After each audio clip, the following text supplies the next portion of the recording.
Hello viewers, तो आज हम पढ़ेंगे things fall apart by Chinua Achebe. Things fall apart by Chinua Achebe follows the life of Okonkwo, a proud Igbo warrior and a leader and local wrestling champion। तो हम यहाँ पे किसके बारे में पढ़ेंगे? ओकोंको के बारे में, जो होता है एक इग्बो वॉरियर और लीडर होता है, और साथ साथ में वो होता है एक wrestling champion.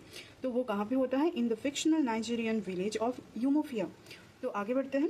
Okonko had more than one wife and many children. He had no patience. Okonko did not like useless people because seeing those people reminded him of his father, Unoka।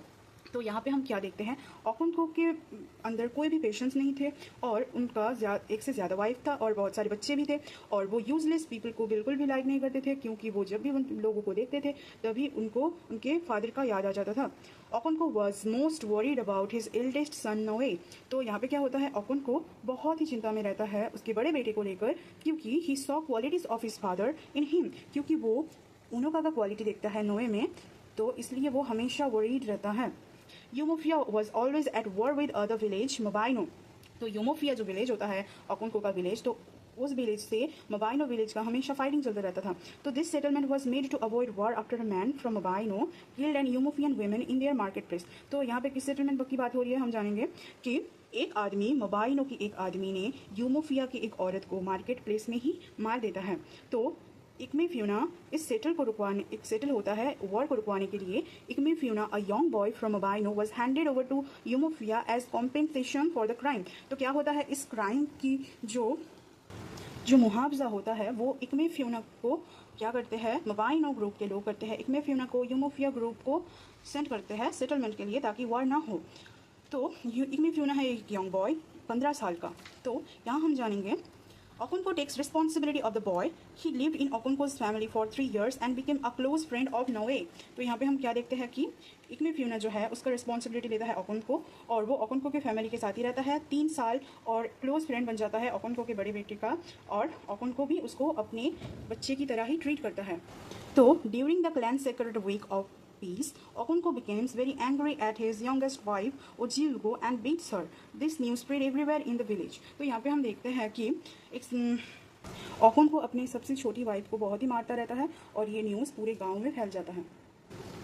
ओकोंको noticing the masculine nature inside his son Nwoye. तो ओकोंको देखता है masculine nature उसके बेटे में। He understand that this nature is the effect of living with Ikemefuna. और वो समझ जाता है कि ये सिर्फ और सिर्फ मुमकिन हुआ है कि नोए इकमेफ्यूना के साथ ही रहता है, क्योंकि इकमेफ्यूना ओकोंको की नज़र में बहुत ही स्मार्ट है और वो बहुत ही अच्छा है ओकोंको के आंखों में। इकमेफ्यूना स्टार्टेड कॉलिंग ओकोंको फादर। तो इकमेफ्यूना क्या करता है? इकमेफ्यूना ओकोंको अपने पापा ही बुलाते थे। तो Okonkwo used to take both of his son to harvest the crop. तो ओकोंको क्या होता है? उन दोनों को फसल काटने के लिए ले जाते हैं, और वो तीनों टाइम स्पेंड करते हैं, एंजॉय करते हैं, सेलिब्रेट करते हैं।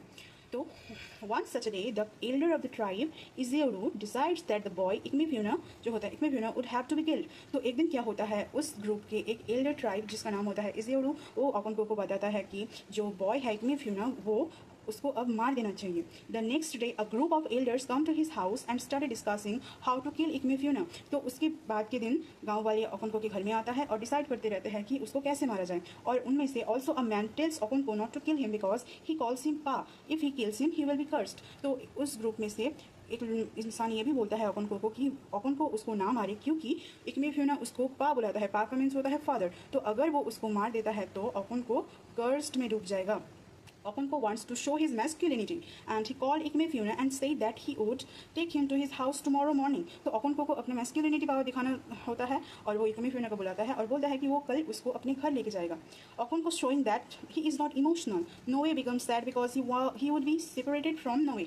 तो सॉरी, यहाँ पे नोए नहीं होगा, यहाँ पे होगा इकमेफ्यूना। तो यहाँ पे क्या होता है कि ओकोंको मतलब मन ही मन इमोशनल भी हो जाता है, पर वो ये बाहर नहीं दिखाना चाहता। वो बाहर दिखाना चाहता है कि वो कितना पावरफुल है और उसके अंदर कितना मैस्कुलाइन पावर है। और वो Ikemefuna became sad because he would be separated from Nwoye. और इकमेफ्यूना बहुत ही उदास हो जाता है क्योंकि वो नोए से कल सेपरेट हो जाएगा। तो यहाँ पे क्या होता है? Everyone know that Ikemefuna's death is near. सबको पता है कि इकमेफ्यूना का मौत बहुत जल्दी ही आ जाएगा। Okonkwo takes him away the next day.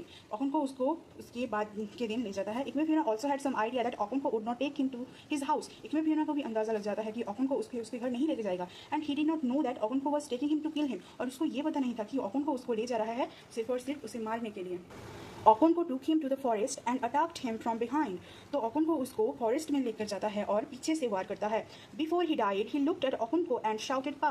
मरने से पहले इक्वेफ्यूना चिल्लाता है पा बोल के. When ओकोन को went into the house at night, Noe understands that his friend would never come back. जब ओकोन को रात को घर में आता है तो नोए समझ जाता है कि उसका फ्रेंड दोबारा वापस नहीं आएगा. ओकोन को sinks into depression, neither able to sleep nor eat. तो ओकोन को भी इस इंसिडेंट में बहुत ही डिप्रेस्ड हो जाता है और वो ना कुछ खा पाता है और ना सो पाता है. After some times Ezeudu dies. तो कुछ समय बाद क्या होता है, इजेउडू मर जाता है. वो कौन होता है जो ओकोन को बोलता है कि इक्वेफ्यूना के डेथ के बारे में. सो आगे बढ़ते हैं. People of all cast gather at his funeral. तो पूरे जाति के लोग उसके फ्यूनरल में गैदर होते हैं और suddenly Okonkwo's gun accidentally exploded firing a piece of iron at pierce Ezeudu's 16 years old son's heart. तो क्या होता है, अचानक से ओकोन को का गन जो है वो फायर हो जाता है और वो क्या करता है, इजेउडू का 16 years old सन उसके हार्ट में जाके लगता है. तो अब क्या होता है, Okonkwo killed a boy of his own caste. तो अब ओकोन को क्या करता है, उसके ओन कास्ट में ही एक लड़के को मार देता है और जो कि ये इंसिडेंट एक्सीडेंटली होता है. So now he will be punished. अब ओकोन को पनिश किया जाएगा. Since the crime is accidental Okonkwo not gate major punishment. तो ये क्राइम एक्सीडेंटल होता है इसलिए ओकोन को ज़्यादा पनिशमेंट नहीं मिलता और वो पनिशमेंट होता है that he would have to leave their place and go away from here with his family for 7 years. तो उसको ये सज़ा मिलता है कि वो यहाँ से चला जाए उसके फैमिली को लेके पूरे 7 साल के लिए. तो आगे बढ़ते हैं. Okonkwo going to his motherland. Okonkwo अपने मदरलैंड जाता है. The villagers burn his house and destroyed his farm and kill his animals to cleanse the village of his sin. तो क्या करता है, ओकोन को के जाने के बाद विलेजर्स क्या करते हैं, ओकोन को का घर और जला देता है और फार्म सब कुछ जला देता है और किल एनिमल को मार देते हैं ओकोन को के.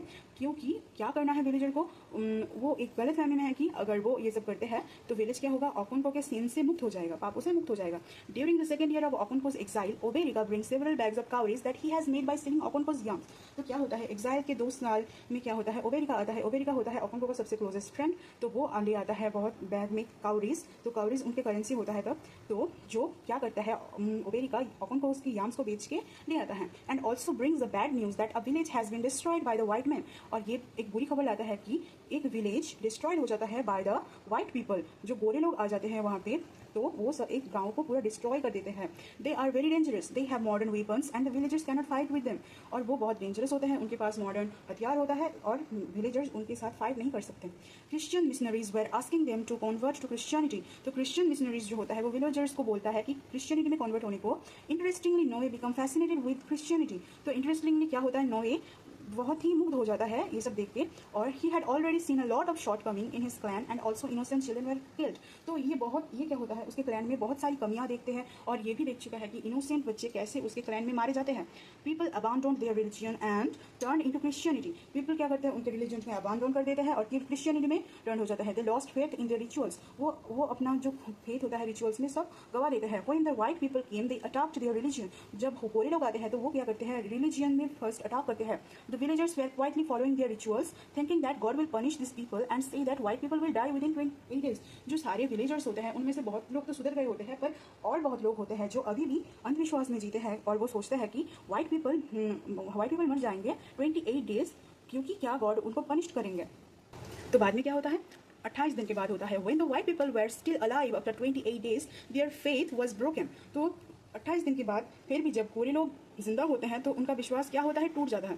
When Okonkwo find out that Nwoye loitering around the church he beat him up. तो जब ओकोन को पता चलता है कि नोए चर्च के आसपास लॉइटर करता रहता है वो उसको बहुत मारता है. वन डे नोए also got fed up and embraced Christianity. तो एक दिन नोए तंग आके क्रिश्चियनिटी अपना लेता है. The white peoples attacks on the villagers increase. So there was a fight between white people and the villagers. तो वाइट पीपल का जो अटैक होता है वो इंक्रीज होता जाता है विलेजर्स पर. तो वो सब बहुत लोग ठान लेते हैं कि उनके साथ वो दोनों वाइट पीपल और विलेजर्स एक साथ फाइट करेंगे. Okonkwo completed 7 years and goes back to Umuofia. तो ओकोन को का भी 7 years कंप्लीट हो जाता है और वो वापस अपने गांव में आता है. The atmosphere is not the same as it was during the Okonkwo's time. तो यहाँ पे वो एटमोस्फियर वैसा नहीं रहता जब ओकोन को इस विलेज में रहता था. Now all the people converting in Christianity, jails and churches are being constructed. तो सारे पीपल क्या होता है, क्रिश्चियनिटी में कन्वर्ट हो जाते हैं. जेल बनता है, चर्च बनता है, स्कूल बनते हैं, हॉस्पिटल बनते हैं. तो मॉडर्न बन चुके होते हैं ज़्यादातर. Okonkwo was very upset by this because he was not going to give up his rituals. तो ओकोन को ये सब देख के बहुत ही अपसेट हो जाता है क्योंकि वो अपने रिचुअल्स को ऐसे जाने नहीं नहीं दे सकता। He had state outside the village for 7 years for his rituals, क्योंकि इसी रिचुअल्स की वजह से ही वो 7 साल उसके विलेज से बाहर था, तो उसके लिए ये अपना लेना बहुत ही हार्ड होगा। तो white people come here and built schools and hospitals so that their children could study in the schools। तो white people आते ही क्या करते हैं, स्कूल बनवाते हैं, हॉस्पिटल बनवाते हैं, तो विलेजर्स का जो बच्चे होते हैं वो स्कूल में पढ़ सकते हैं ना। Most of the villagers did not listen Okonkwo, तो उनमें से क्या करते हैं, बहुत सारे गाँववासी ओकन को की बात नहीं सुनते। They started listening white missionaries, तो वो व्हाइट मिशनरीज को फॉलो करने लग जाते हैं। फिर क्या होता है, when Okonkwo came to the village, Mister Brown had left the village, sorry यहाँ से होगा, people like Mister Brown respected by the villagers. तो मिस्टर ब्राउन के जैसे इंसान को विलेजर्स रिस्पेक्ट करते हैं क्योंकि वो बहुत अच्छे आदमी थे। Okonkwo thought that if he came back after 7 years people would respect him, but the villagers were so busy with the new changes. तो ओकन को सोचता है कि ओकन को 7 साल बाद वापस आया है सिर्फ और सिर्फ अपने गांव के रिचुअल्स को बचाने के लिए, तो पीपल को उसको रिस्पेक्ट करना चाहिए था, पर पीपल रिस्पेक्ट करते हैं मिस्टर ब्राउन को, तो ओकन को ये सहने पे आता। और अभी क्या होता है, विलेजर्स नए नए चेंजेस को लेकर बहुत बिजी रहते हैं। तो when Okonkwo came to the village, Mister Brown had left the village and Reverend Smith had come in his place. तो ओकन को जब विलेज में आता है, मिस्टर ब्राउन की जगह आता है रेवरेंड स्मिथ। तो there were some trouble with Mister Smith in this tribe, so the people burn church. तो वहाँ पे मिस्टर स्मिथ के साथ गाँव वाले का थोड़ा सा झगड़ा होता है। Mister Smith reported this to district commissioner. तो क्या होता है, गाँव वाले ने चर्च को जला देता है, तो मिस्टर स्मिथ रिपोर्ट करता है ये सब डिस्ट्रिक्ट कमिश्नर के पास। ओकन को and all the man who burn church all of them were beaten up. तो ओकन को के साथ जितने भी आदमी थे जिन्होंने चर्च जलाया था, सबको बहुत पीटा गया होता है। तो they feel very insulting and said that together they will fight against the white people. तो वो इनमें से ये घटना के बाद बहुत इंसल्ट फील करते हैं और वो सब एक साथ एक बोलते हैं कि फाइट करेंगे वाइट पीपल के against. Just then a messenger from the court came to them and Okonkwo got very angry and kill him with an axe. तो तभी एक कोर्ट का मैसेंजर आता है, तो ओकन को बहुत गुस्से में आ जाता है और उसको क्या करता है, एक्स से मार देता है, कुल्हाड़ी से। The district commissioner himself came to arrest Okonkwo but did not find him. तो इस इंसिडेंट के बाद होता है, डिस्ट्रिक्ट कमिश्नर खुद ओकन को से मिलने आता है उसको अरेस्ट करने के लिए, बट वो उसको ढूंढ नहीं पाता। Then the villagers themselves took him to Okonkwo and they see that Okonkwo has committed suicide by hanging himself from the tree. तो क्या होता है, वो ही विलेजर्स खुद डिस्ट्रिक्ट कमिश्नर को ले जाता है ओकन को के पास और वो सब देखते हैं कि ओकन को सुसाइड करता है बाय हैंगिंग हिमसेल्फ, एक पेड़ से खुद को लटकते हुए। He did not want to into the hands of the white people, क्योंकि वो गोरे लोगों के हाथ में नहीं आना चाहता था। Now this white people will have to believe Okonkwo's body. तो अब क्या होगा, अब इन्हीं गोरे लोगों को ओकन को के बॉडी को दफनाना होगा, because the tribe had another rule that they not even touch a person who commit suicide. तो क्योंकि इन विलेजर्स का एक रिचुअल्स होता है कि जो भी सुसाइड करेगा वो लोग उस आदमी के बॉडी को नहीं छू सकता, बहुत पाप होगा। This villagers are not even touching the body of the man who worked so hard to save their rituals and even sacrificed his life. तो ये विलेजर्स क्या करते हैं, उस आदमी के शरीर को छूता तक नहीं है जो अपने रिचुअल्स को बचाने के लिए, अपने विलेज के रिचुअल्स को बचाने के लिए खुद की लाइफ ही सैक्रिफाइस कर देता है। Thank you.